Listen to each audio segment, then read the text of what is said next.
வானவர்க்கு அரசனான வளம் தரும் குருவே உன்னை தேனான சொல்லெடுத்து செவி குளிரப் போற்றுகின்றேன்.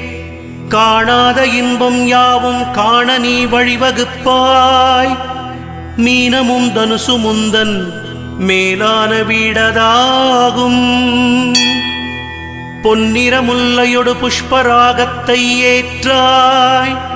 வண்ணத்தில் மஞ்சள் கொண்டாய். மரத்தினில் அரசை ஏற்றாய். எண்ணத்தில் நிற்கும் தேவா எளிதினில் வெற்றிதாராய். மண்ணினில் 16 ஆண்டை மறவாமல் நீயும் ஏற்றாய். சுண்டல் நைவேத்தியத்தால் தொல்லைகள் தீர்ப்பவன் நீ. கொண்டதோர் யானை உந்தன் கொண்டாடும் வாகனம்தான்.